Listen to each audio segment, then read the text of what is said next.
Welcome back to your weekly Pioneer News. Today is Friday, March 1st. I'm Anna. And I'm Ella. Yesterday was February 29th, the first one in 4 years. Miss Bly is the only person in the school who had a birthday yesterday. Now to Olivia to interview the special birthday girl. I'm here with Mrs. Bly. Mrs. Bly. How many birthdays have you had? I've had 10 official birthdays. This will be my 11th official birthday. So since your birthday is on a leap year, how do you celebrate your birthday when there's not a leap year?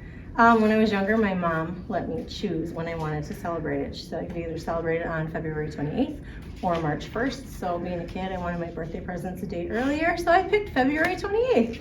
And that's the day I usually celebrate it. Thank you, Olivia. Happy birthday, Miss Black. Congratulations to all 4 DI teams for taking first at sectionals. They'll all move on to compete at state on April 6th at UWGB. Now let's hear about the high school's team challenge. What is your challenge this year? Our challenge this year is to create a skit where an ordinary character overcomes a catalyst, and the catalyst is unexpected. What are your requirements? We have to build a beanbag launcher that can launch a beanbag up to 300 centimeters in 2 different configurations. How would you explain DI to someone who knows nothing about it? So you have to pick a challenge that's usually STEM-based, and you have to present it in form of skit in front of judges.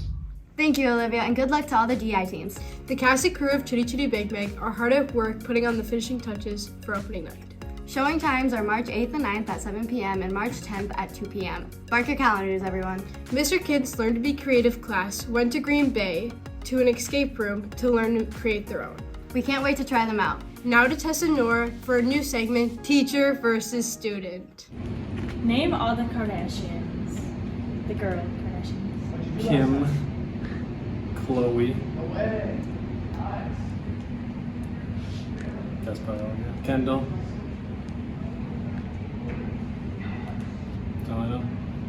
Good job. Name all the Kardashians. Okay, Chloe and Kendall, and that's all I know. Congrats, Mr. Paul. Who would have thought you were such a brainiac? Anna, would you rather eat the garbage or lick the floor? Lick the floor, no doubt. Now to test Anora to see what would you rather they came up with. Would you rather fight an ostrich or an emu? An emu. Would you rather fight an emu or an ostrich? An emu because they look cooler. Emu? Would you rather ketchup or ranch? Ketchup. Would you rather be covered in fur or scales? Scales. Would you rather be covered in fur or scales? Fur so I can keep warm. I promise I'm not a furry. Thank you, girls. Winter sports are wrapping up and spring sports start next week. Here are your Friday highlights. Welcome back to Friday Highlights with Isaac and Jackson. To start off the week, we kick it back to last Friday, where the girls played their second regional game, beating the Gibraltar Vikings 42-23. Kayla Ramley dropped 13, and Naomi Rickler brought in 15 points for the team. Now over to the boys basketball team, where they played Peshtigo last Thursday and came up short 39-83, with Oliver going 3 for 3 in three-pointers. I'm here with Oliver and Frankie. Boys, how does it feel that you guys are done with basketball for your whole life in high school? Well, it feels kind of weird to never play another high school basketball game, but I don't know. It feels weird. Yeah. How about you, Frankie? Yeah, I don't know. It feels kind of weird that we're leaving behind all those memories, but it's weird for me.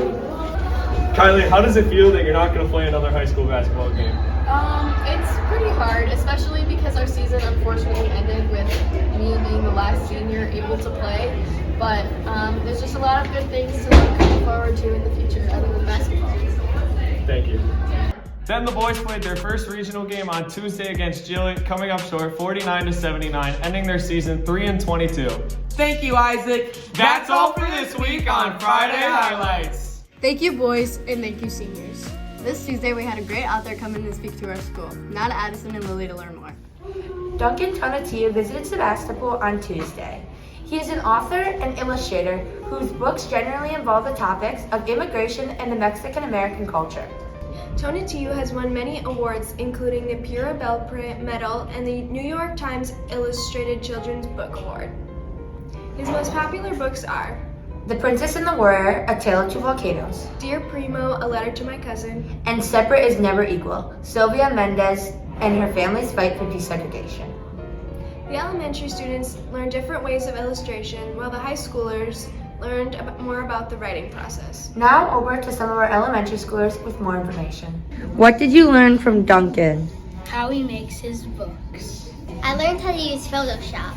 I learned how he does his drawings. Thank you, Duncan Tona, for sharing your gift with the students of Sebastopol. Back to you, Anna and Ella. Thank you, Lily and Addison. Now for our favorite part, Jokes with Judas. What kind of bagel can fly? A plain bagel. That was a knee slapper, Mr. J. That's it for this week. Have a great weekend and stay classy, Sebastopol.